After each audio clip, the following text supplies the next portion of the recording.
નમસ્કાર, નિર્માણ ન્યૂઝની વિશેષ રજૂઆત ઝરોર કાર્યક્રમ સાથે હું છું યજ્ઞ ત્રિવેદી. દર્શક મિત્રો, આજે ઝરોર કાર્યક્રમમાં ચર્ચા વિચારણા કરવાની છે વિધાનસભામાં યોગ્ય ચર્ચા ક્યારે તે મુદ્દાને લઈને. એક બાજુ જે રીતે વિધાનસભામાં અત્યારે હાલ તો જે બજેટ સત્ર જે ચાલુ હતું અને બજેટ સત્રમાં અલગ અલગ મુદ્દાઓ પર જે ચર્ચા વિચારણા પણ કરવામાં આવી હતી, તેની સાથે આજે કોંગ્રેસના ધારાસભ્ય શૈલેષ પરમાર દ્વારા જે અલગ અલગ બાબતો જે કહેવામાં આવી, તેમણે જે રીતે સહાય અને રાજ્યના દેવા મુદ્દે પણ ક્યાંક સવાલ કર્યો કે એક બાજુ જે રીતે ગુજરાતના વિકાસ દરમાં સતત ઘટાડો જોવા મળી રહ્યો છે, પરંતુ બીજી બાજુ અત્યારે તો દેવું સતત વધતું હોય તે પ્રમાણેની પરિસ્થિતિનું જે નિર્માણ પણ થવા પામ્યું છે. સરકાર વિકાસની અત્યારે તો વાતો કરે છે, પરંતુ રોકાણના દાવા જે જોવા મળી રહ્યા છે એ બંનેમાં અત્યારે તો વાસ્તવિકતા અલગ જ જોવા મળી રહી છે. કારણ કે જ્યારે રિપોર્ટ અત્યારે તો જો દર્શાવવાની બાબત હોય ને, તેમાં કહેવામાં આવતું હોય છે કે ના લાખો કરોડો રૂપિયાનો અત્યારે જો વિકાસ કરવામાં આવ્યો છે, વિકાસને લઈને ઘણી બધી બાબતો જે અત્યારે તો જે ચર્ચાતી હોય છે, પણ આ તમામ બાબતોમાં ક્યાંક સવાલ એક જ છે કે જો વિકાસની જો બાબત કહેવામાં આવતી હોય તો પછી વાસ્તવિકતા કેમ અલગ હશે. તો બીજી બાજુ જે રીતે ભારતીય જનતા પાર્ટીની વાત કરીએ તો કેન્દ્રમાં અને રાજ્યમાં બંનેમાં અત્યારે તો જે સરકાર છે એમ કહેવામાં આવે છે કે ડબલ એન્જિનની સરકાર છે, પરંતુ જે પણ કેન્દ્ર સરકાર દ્વારા સહાય આપવામાં આવે છે એ રાજ્ય સરકારને ક્યાંક ઓછી સહાય મળતી હોય તેવી પરિસ્થિતિ નિર્માણ થયું છે, તેવી એક બાબત પણ અત્યારે તો તેમાં ચર્ચવામાં આવી હતી.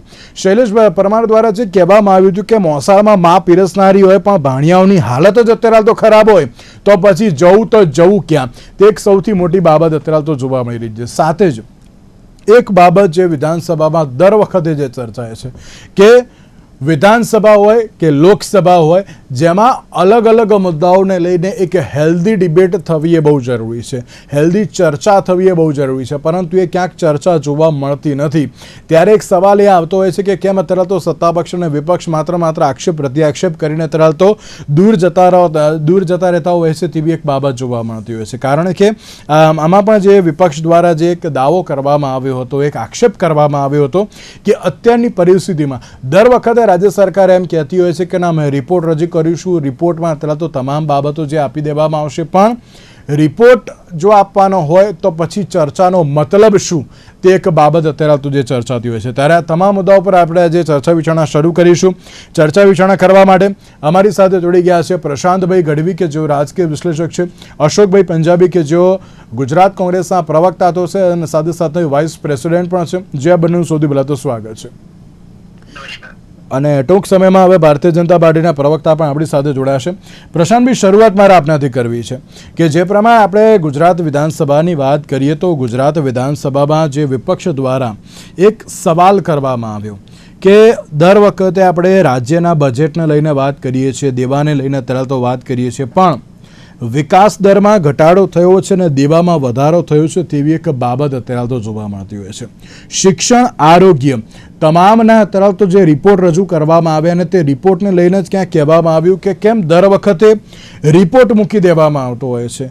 આ રિપોર્ટ છે, આ જોઈ લો, એની ઉપર જે પણ હશે એ બધી અત્યારે તો જે ચર્ચા જોવા મળશે, પણ પછી કોઈ ચર્ચા જોવા મળતી નથી. તેને લઈને ક્યાંક એક સવાલ જોવા મળતો હોય છે.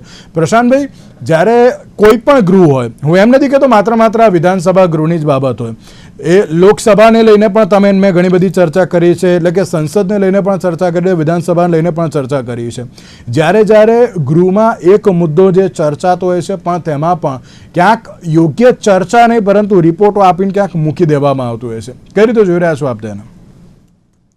યજ્ઞ, આપે બહુ સાચી વાત કરી કે સંસદ હોય કે વિધાનસભા રાજ્યની, દરેક વખતે આ ચર્ચા અને રિપોર્ટને લઈને ચર્ચા.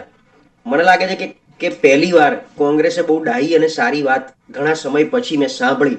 કારણ કે એક વિપક્ષ તરીકે સંસદમાં હોબાળો બહુ જોયો, વિધાનસભામાં પણ હોબાળો બહુ જોયો, સત્ર ચાલવા નહીં દેવું, દેકારો થાય અને અધ્યક્ષ એમનો પાવર વાપરી અને કાં તો જે તે વિપક્ષના ધારાસભ્યોને સસ્પેન્ડ કરે થોડાક સમય માટે અને સત્ર ચાલવા ના દે. એ દરમિયાન કંઈક જે વિધેયક પસાર થવાના હોય એ એમના સંખ્યાબળના આધારે પણ થઈ જતા હોય છે. અને જે આની રચના થઈ છે આપણા સંસદની હોય કે વિધાનસભાની, કે ત્યાં જનતાના પ્રશ્નો અને એને લગતા વિધેયકો પસાર કરવા અને જનહિતના કાર્યો કરવા.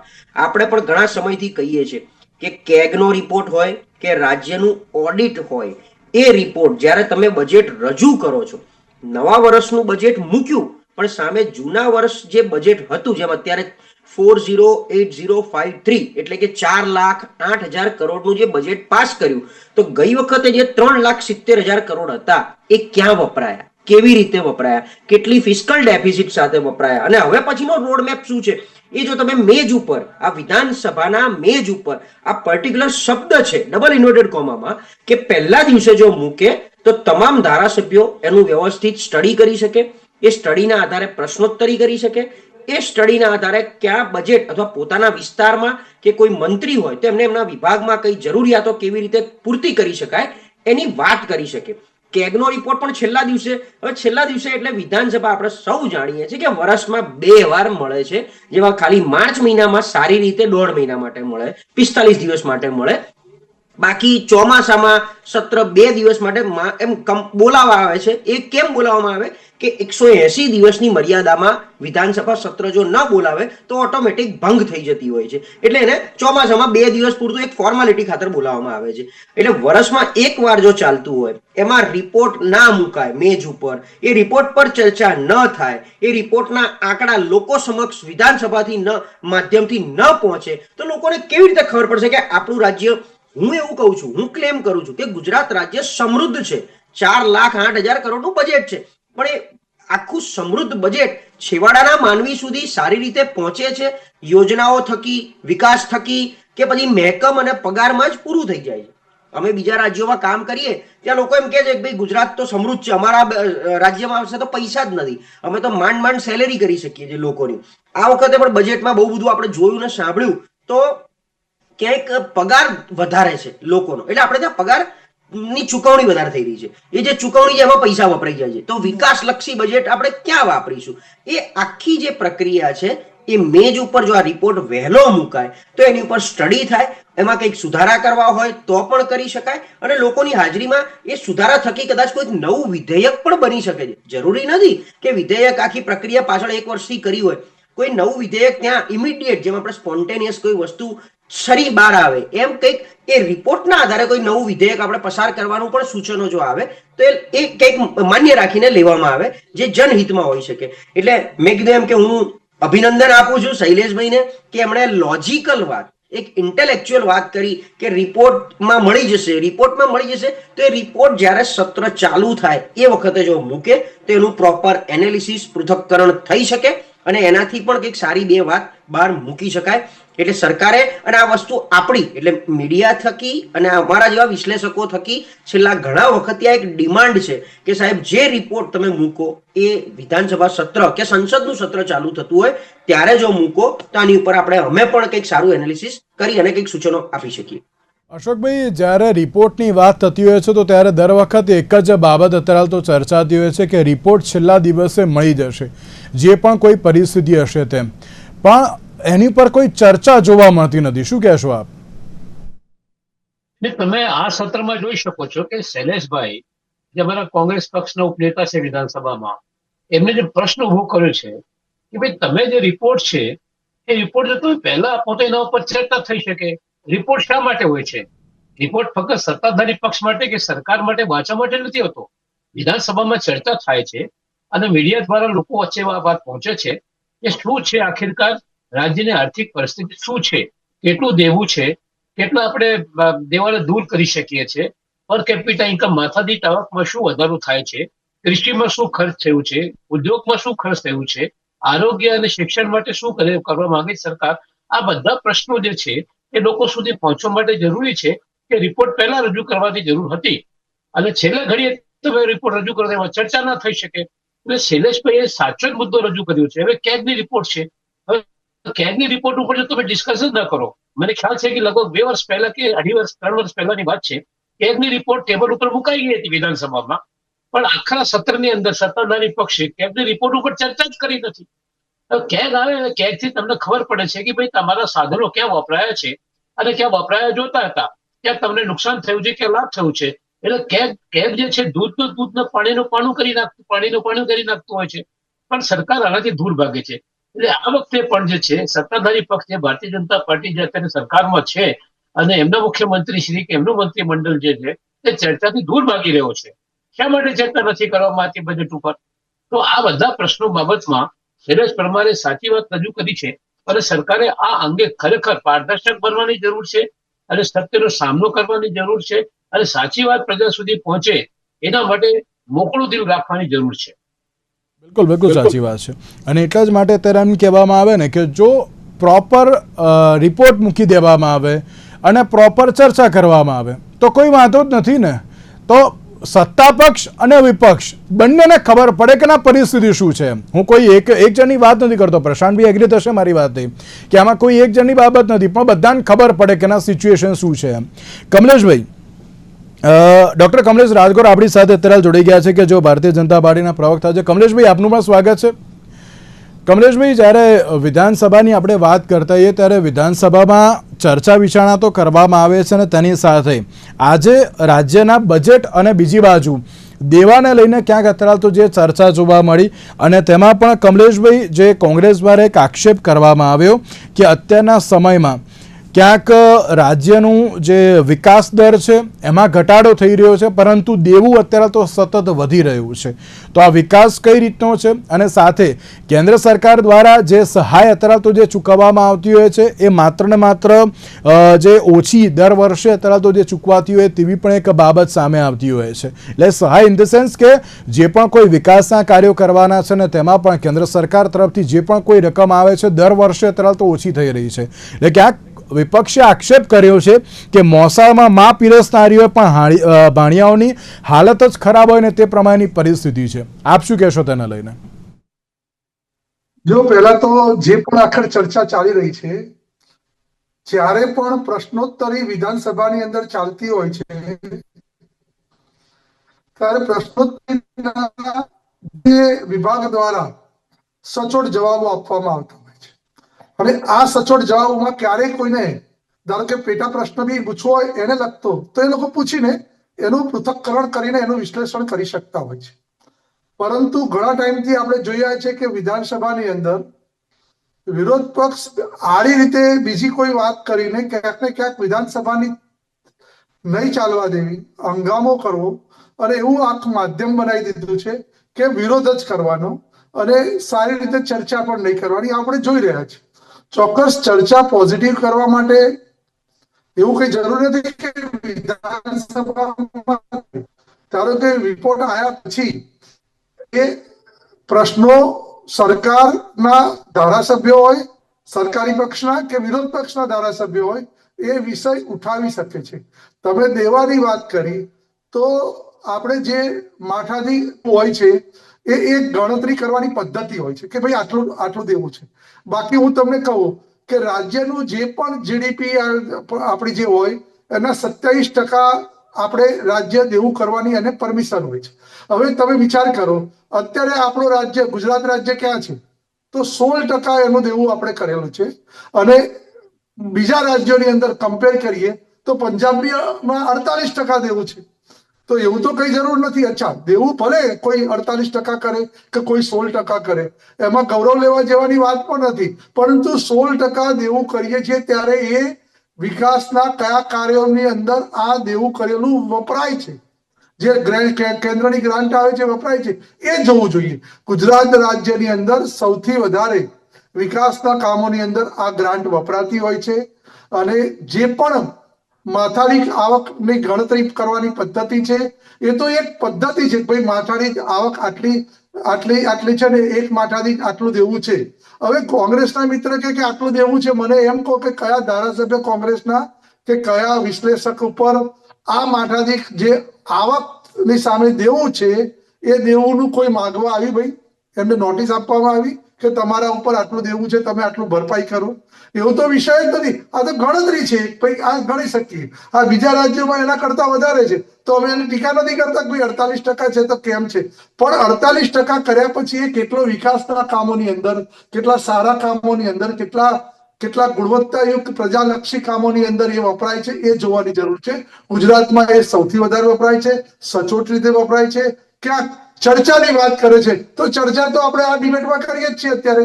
ધારો કે કમલેશભાઈ, જે કેન્દ્ર સરકાર તરફથી અત્યારે તો જે અત્યારે તો રૂપિયા આપવામાં આવે છે તેને લઈને પણ ક્યાંક એક આક્ષેપ કર્યો છે. કમલેશભાઈ, વિધાનસભાની અંદર ક્રાઇટેરિયા પ્રમાણે કામ થતું હોય છે અને વિધાનસભાના ક્રાઇટેરિયામાં રહીને જે પણ પૃથ્થકરણ કરીને જે પણ પ્રશ્નોત્તરીનો સમય હોય તો પ્રશ્નોત્તરીનો, પછી જે બી બજેટનો સમય હોય તો બજેટનો, અને પછી જે પણ સભ્યોની જે ટાઈમ આપેલો હોય વિરોધ પક્ષોનો એનો એ રીતે એ લોકો ચર્ચા કરતા હોય છે. એટલે ક્યાંક એમાં કોઈ સુધારો વધારે કરવા માંગતા હોય તો એ સૂચક એ વિધેયક એ લોકો લાવી શકે છે અને એના ઉપર આપણે પોઝિટિવ વિચાર પણ કરી શકીએ છીએ. પરંતુ અત્યારે જે વિષય આવે છે એ ગુજરાતની અંદર જે પણ કામગીરી થઈ રહી છે એ પ્રશંસનીય થઈ રહી છે, બીજા રાજ્યો કરતા સારી થઈ રહી છે. અને સૌથી વધારે કામ જો રાજ્યમાં બીજા રાજ્યોને સરખામણી થતું હોય તો ગુજરાત. કમલેશભાઈ, આપને રોકવા માંગુ છું. અશોકભાઈ, ક્યાંક દર વખતે આક્ષેપ એમાં થતો હોય છે કે ના સત્તા પક્ષ નહીં પરંતુ વિપક્ષ અત્યારે તો ક્યાંક યોગ્ય ચર્ચા કરતો નથી, અન્ય મુદ્દાઓ લાવીને અત્યારે તો જે ચર્ચા કરી રહ્યા છે તેમ. યજ્ઞભાઈ, આ ભાજપના પ્રતિનિધિએ જે પોતાના વિચારો પ્રસ્તુત કર્યા એ સત્યને ભાગવાની કોશિશ છે, સત્યને છુપાવવાનો પ્રયત્ન કરી રહ્યા છે. હવે તમે જુઓ, જે મેં શરૂમાં વાત કરી કે માથાદીઠ આવક ગુજરાતનો વિકાસ દર, ગુજરાત ઉપર દેવું કેટલું છે, કૃષિ અને ઉદ્યોગનો વિકાસ કેટલું થયું છે, આ તમામ પ્રશ્નો બજેટમાં ચર્ચા થાય છે અને બજેટની અંદરથી ખબર પડે છે કે દેશ ક્યાં, ગુજરાત રાજ્ય ક્યાં આવીને ઊભું છે. હવે તમે 5 લાખ કરોડનું દેવું થઈ જાય અને તમે કહો કે પંજાબમાં વધારે થઈ ગયું છે અને બીજા જગ્યાએ વધારે છે, શું મતલબ એનો? આ ગુજરાત 1995 ની અંદર 1995 માં દિલ્હી અને હરિયાણા પછી નંબર 3 હતું માથાદીઠ આવકમાં, અને વિકાસ દરમાં રાષ્ટ્રીય વિકાસ દર 12-13% હોય તો એ સમય ઉપર આપણા ગુજરાતની વિકાસ દર ચિમનભાઈ પટેલના જમાનામાં 22-23% હતી. માધવસિંહ સમયમાં લગભગ 17-18% આપણી વિકાસ દર હતી ગુજરાતની. અત્યારે આપણે નેશનલ લેવલ પર જે વિકાસ દર છે એના સુધી પણ પહોંચી શકતા નથી. આવા સંજોગો જયારે ગુજરાતમાં ઉભા થતા હોય તો સત્યને સ્વીકારવાની જગ્યા ઉપર તમે સત્યને એક બાજુ મૂકવાની વાત કરી રહ્યા છો. હકીકત મારે એક જ પ્રશ્ન છે, આ પ્રશ્ન પૂછવા માંગુ છું કે કુપોષણ શા માટે ગુજરાતમાં છે? ગુજરાતની 20%થી વધારે મહિલાઓને પોષણ મળતું નથી, એમના બાળકોને પોષણ મળતું નથી, મધ્યાહન યોજનાની અંદર પૈસા આપવામાં આવતા નથી, માથાદીઠ આવક ઓછી થતી જાય છે, અમીર અમીર થતો જાય છે, ગરીબ ગરીબ થતો જાય છે. ગુજરાત બેહાલ છે. અશોકભાઈ, એક સવાલ એ પણ છે, જે રીતે કમલેશભાઈએ પણ કહ્યું કે અમે તો ચર્ચા માટે તૈયાર છે પરંતુ વિરોધ પક્ષ કંઈક અલગ જ મુદ્દાઓ લાવીને ચર્ચાને ડિસ્ટર્બ કરતું હોય છે, એવું અત્યારે તો જે કમલેશભાઈનું પણ કહેવું છે. આ બહાનાબાજી છે, આ બિલકુલ બહાનાબાજી છે. રિપોર્ટ શા માટે પ્રસ્તુત નથી? વિધાનસભા સત્ર શરૂ થયું, શા માટે રિપોર્ટ ટેબલ પર મૂકવામાં આવી નહીં? છેલ્લી ઘડી તમે રિપોર્ટ મૂકો, શું ચર્ચા થાય આના ઉપર? અને બીજી વાત છે, જે મારો પ્રશ્ન ફરીથી છે કે કુપોષણ ગુજરાતમાં વધી ગયું છે. 20%થી વધુ બહેનો જે કુપોષણ, એટલે તમે જમવાનું ના મળે આપણા ગુજરાતની બહેનોને. આવી પરિસ્થિતિ આવીને ઉભી થઈ ગયો તો શરમથી ડૂબી મરી જેવું છે આ સરકાર. ઓકે અશોકભાઈ, ઓકે કમલેશભાઈ, કુપોષણને લઈને તો જવાબ આપજો, પણ તેની સાથે એક બાબત એ પણ ચર્ચાતી હોય છે કે દર વખતે રિપોર્ટ છેલ્લી ઘડીએ મૂકી દેવામાં આવતો હોય છે અને પછી કોઈ ચર્ચા જોવા મળતી નથી. અને દર વખતે એક જ બાબત કહેવામાં આવતી છે કે જે પણ કંઈ છે બધું રિપોર્ટમાં છે, એમાં રિપોર્ટમાં જોઈ લો. પણ એ રિપોર્ટ જો પહેલેથી મૂકવામાં આવે તો પછી યોગ્ય ચર્ચાઓ પણ થાય ને. યોગ્ય ચર્ચા વગર અત્યારે તો પછી ગૃહ પૂરું થઈ જાય તો પછી એ કામનું પણ શું? કમલેશભાઈ, જે પણ ધારાસભ્ય જો સક્રિય હોય અને આખો વર્ષ સરકારની જે કામગીરી થઈ હોય એના ટકાવારી અથવા તો એની દ્રષ્ટિએ જોતો હોય તો એને તો ખબર જ હોય કે રિપોર્ટની અંદર શું છે અને શું કર્યું છે અને શું નહીં કર્યું. રિપોર્ટ મૂકે પછી એને ચર્ચા કરવાનો વિષય આવે છે. એ ધારાસભ્યની એ એક્ટિવિટી કેટલી ગણી શકાય? અને બીજી એક વાત, ચલો તમે એમ માનો છો કે ચલો ધારાસભ્યએ રિપોર્ટ મૂક્યો, છેલ્લા દિવસે આવ્યો, પછી બી એને ચર્ચા કરવી હોય તો એ લોકો સરળતાથી ધારાસભ્ય કરી શકે છે. એને અભ્યાસનો સમય નથી મળ્યો એવી ખોટી વાત નહીં કરવાની. બીજા બહાના કરીને વિધાનસભાની અંદર હંગામો કરીને બોયકોટ કરી દે છે. સંસદની અંદર પણ એવું ચાલી રહ્યું છે અને વિધાનસભાની અંદર પણ એવું ચાલે છે. પ્રશાંતભાઈએ પહેલા જ કીધું કે કુપોષણ વધી રહ્યું છે. વાત બીજી જ હોય છે અને બીજી વાત કરીને એ લોકો નીકળી જાય છે. ચર્ચાની જયારે ચર્ચા ચાલતી હોય ત્યારે એ લોકો સાંભળતા નથી. ઘણા લોકો જે પોતાના પ્રશ્નો પૂછ્યા હોય છે કમલેશભાઈ, તમે જેમ કહ્યું નહીં, તમે જેમ કહ્યું કે અત્યારે વિપક્ષ આવું કરે છે તો વિપક્ષ એક આક્ષેપ એવો પણ કરે છે કે અત્યારે સત્તા પક્ષ અમને ચર્ચા કરવા દેતો નથી. સત્તાપક્ષ ચર્ચા કરવા દેતો નથી તેવો એક આક્ષેપ કરે છે. તમને કેટલાય ધારાસભ્યો એવા બતાવો કે જેણે પ્રશ્ન પૂછ્યા હોય, પોતાના પ્રશ્નનો જવાબ ચાલતો હોય અને પ્રશ્નોત્તરી ચાલતી હોય, પ્રશ્ન પૂછનાર પોતે વિધાનસભાની લોબીમાં બહાર ફરતા હોય. એમ શૈલેષભાઈને રોકવાની કેટલી કોશિશ કરી આજે? તો તમે વિચાર કરો કે જો આ જ રીતે તમે વિધાનસભાની અંદર માત્ર ને માત્ર હોબાળો કરે અને બીજા કોઈ કારણસર વિધાનસભાને વિખેરી નાખવાની વાત કરે તો ચર્ચા સત્ર કે પ્રશ્નોત્તરી સત્ર કઈ રીતે કરી? કુપોષણને લઈને જે એક સવાલ કર્યો કે ગુજરાતમાં કેમ કુપોષણની આ પ્રકારની પરિસ્થિતિ, આપ તેને લઈને પણ શું કહેશો? અને જો આ પ્રશ્ને ખૂબ જ મોટી ચર્ચાઓ થઈ છે કુપોષણ પ્રત્યે, અને સરકારે સક્ષમતાથી જે પણ કામગીરી કરવાની હોય એ કરી છે અને એના કારણે જે બી આંકડા છે આપણે સુધારી શકીએ છીએ.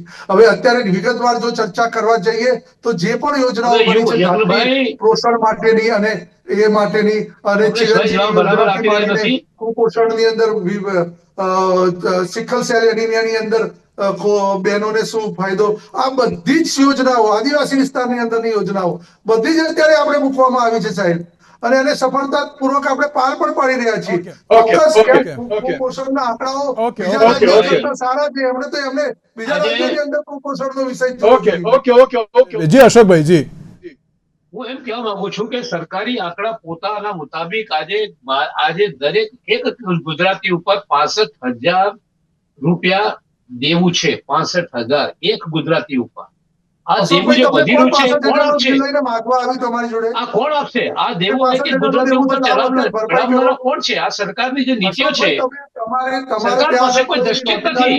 સરકાર પાસે બજેટની કોઈ દ્રષ્ટિ નથી. વિકાસનો મતલબ શું છે? તમે કહો કુપોષણ અને વિકાસ સાથે ચાલી શકે ખરું? આ કુપોષણને તમે કેમ ગંભીરતાથી લેતા નથી? કુપોષણ એટલે તમારે 22-23-100 કેલરી જમવામાં જોઈએ, 2300 કેલરી તો વ્યક્તિનું શરીર બરાબર ચાલી શકે. અત્યારે 1500 બહેનોને. કુપોષણ પણ હું અલગ એક ડિબેટ કરીશ, પણ કમલેશભાઈ ખાલી એક 30 સેકન્ડમાં જવાબ આપજો આપ. મારે પ્રશાંતભાઈને પણ એક સવાલ કરવો છે. મોસાળમાં મા પીરસનારીઓ પણ ભાણિયાઓની હાલત જ ખરાબ હોય તેવી એક બાબત પણ ક્યાંક વિપક્ષે કહી છે કે જે અત્યારે કેન્દ્ર તરફથી જે પણ કોઈ નાણાંની જે સહાય થતી હતી હવે તેમાં પણ ઘટાડો થઈ ગયો છે. આપ તેના લઈને પણ શું કહેશો? 30 સેકન્ડ. જો ચોક્કસ પ્રજા જાણે છે મોસાળમાં માં પીરસનારી હોય તો આ ગુજરાત રાજ્યને માત્ર અને માત્ર વાતો કરવાથી આ વસ્તુ થતી નથી. અત્યારે ગુજરાતની અંદર જે પણ ગ્રાન્ટો આવી છે કેન્દ્ર સરકારમાંથી એ એકદમ સક્ષમતાથી એનો વપરાશ થાય છે, અને રાજ્ય સરકારની યોજનાઓ છે એ કેન્દ્ર સરકારની યોજનાઓના પગભરના કારણે, તેના તરિયાના કારણે એના નીચે જે બધી યોજનાઓ ચાલી રહી છે મહારાષ્ટ્રમાં, કર્ણાટકમાં બનાવે છે. અત્યારે બધી જ યોજનાઓ આવે છે, બધા જ પૈસા આવે છે. એફડીઆઈ આપણા કરતા બમણી એફડીઆઈ છે. અશોકભાઈ ગુજરાતમાં આવતું નથી. અશોકભાઈ માંગુ છું પ્રશાંતભાઈ, સરકારને હજુ પણ એક જ બાબત જે ચર્ચાઈ રહી છે અને પછી સંસદમાં હોય કે પછી વિધાનસભામાં રિપોર્ટ છેલ્લા દિવસે અત્યારે તો શું કામનો? શું લાગે છે કે ના બધી વિપક્ષે પણ રજૂઆત કરી, તમારે જેવા વિશ્લેષકે પણ રજૂઆત કરી, તો શું હવે લાગે છે કે ના વાસ્તવિક પરિસ્થિતિના આધારિત જે રિપોર્ટ હવે વહેલો ક્યાંક મૂકવામાં આવશે તેમ? આપણે 2-3 આ જો કે આ વખતે બહુ ઇનફ ટાઈમ છે. જો વહેલો મૂકવામાં આવે અંદાજ સમિતિ પત્રકની દ્રષ્ટિએ તો કદાચ એક ઇનફ ટાઈમ મળે, અને સપોઝ ના મળે અને છેલ્લા દિવસે મૂકવાનો હોય તો મારી અશોકભાઈને અહીંથી નમ્ર વિનંતી છે કે તમારા પક્ષના અને વિરોધ પક્ષના નેતાને એવું જાણ કરો કે અંદાજપત્ર છેલ્લા દિવસે જો રજૂ થાય તમારી આગળ એ વાંચી એનું એક પૃથક્કરણ કરો અને પછી સ્પેશિયલ વિધાનસભાનું 2 દિવસનું સત્ર બોલાવવાની એક માંગણી કરો. જો શાસક પક્ષમાં આ તૈયારી હશે તો એ સત્ર બોલાવશે, કારણ કે સત્ર કોઈ પણ ધારાસભ્ય માંગ મૂકી શકે છે અધ્યક્ષ આગળ કે આના માટે મારે બોલાવવું છે, અને એટલે પક્ષ બી બોલાવી શકે છે. તો કોંગ્રેસ પક્ષ એની ડિમાન્ડ કરે એપ્રિલ, મે, જૂન મહિનામાં, હું કહું છું બિફોર મોન્સૂન, જે ચોમાસું સત્ર છે એના કરતા પહેલા એક આની ઉપર આખા રિપોર્ટની તૈયારી કરીને 2 દિવસનું સત્ર સ્પેશિયલ માંગ કરો તમે, તો સરકારની બધી તમે કહો દૂધનું દૂધ પાણીનું પાણી ત્યારે થઈ જશે કે એમની મનસા છે આની ઉપર ચર્ચા કરવાની કે નથી. બીજું હમણાં પર કેપિટા ઇન્કમ, પર કેપિટા ડેટ 2 દિવસ પહેલા મુખ્યમંત્રી સાથે આ બાબતમાં અમે ચર્ચામાં હું બેઠો હતો એક જગ્યાએ, એમના ફોર્મલી અનફોર્મલી વાત ચાલી, ઇનફોર્મલ વાત ચાલતી હતી, એટલે મને સાહેબે એક શબ્દ એટલો કીધો જે મને થોડો ગળે ઉતર્યો કે તમે 500 કરોડના આસામી હોય તો 50 કરોડની લોન ના લો. તમારા ઘરમાં બધું જ હોય, બધું છે, પણ 500 કરોડના આસામી હોય 50 કરોડની લોન તો તમે લો ને, કારણ કે તમને ખબર છે હું ગમે ત્યારે ભરપાઈ કરી દેવાનો છું. એમ 4 લાખ કરોડનું બજેટ એટલા માટે મૂક્યું છે કે અમને અમારી આવક ખબર છે કે રૂપિયો ક્યાંથી આવે છે, રૂપિયો ક્યાં જવાનો છે. ક્યાંક તકલીફ પડશે તો કેન્દ્ર સરકાર, જે વાત છે કે મસાળમાં પીરસનારી, તો કેન્દ્ર સરકાર પાસે જઈને ઉભા રહીશું, કંઈક સ્પેશિયલ યોજના, સ્પેશિયલ ફંડિંગ બજેટ. એટલે કેન્દ્ર હંમેશા અન્યાય કરે છે ગુજરાતને, હંમેશા અન્યાય કરે છે કેન્દ્ર. મુખ્યમંત્રી પૈસા ક્યાં પૂરા આપે છે? જીએસટી રિફંડ નથી આપતા. હંમેશા કેન્દ્ર અન્યાય કોને કરતું હતું? પહેલા ગુજરાતને અન્યાય કરતું હતું. સરસ થઈ ગયા ભાઈ. અમે પણ કહેતા હતા. તમે શું ઓકે અરે અશોકભાઈ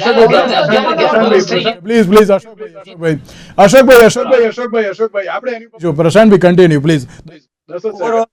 ઓવરઓલ બહુ જ યોગ્ય સમય આ ડિમાન્ડ ઉઠી છે શૈલેષભાઈની.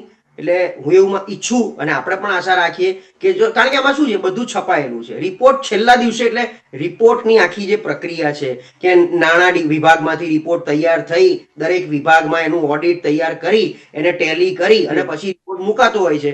તો તમારી પાસે ઇનફ ટાઈમ છે. હજી ફેબ્રુઆરીની આજે 25 તારીખ છે અને સુધી ચલાવવાનું છે. તો સરકારને વિનંતી કે એકવાર રિપોર્ટ વહેલા મૂકી અને એક દિવસ આની ઉપર ગોઠવી આપે, અને જો ના ગોઠવી આપે તો મેં કીધું એમ કે 25 માર્ચે જો આવે તો કોંગ્રેસ એની ઉપર હોમવર્ક કરી અને સ્પેશિયલ 2 દિવસના સત્રની ડિમાન્ડ કરે.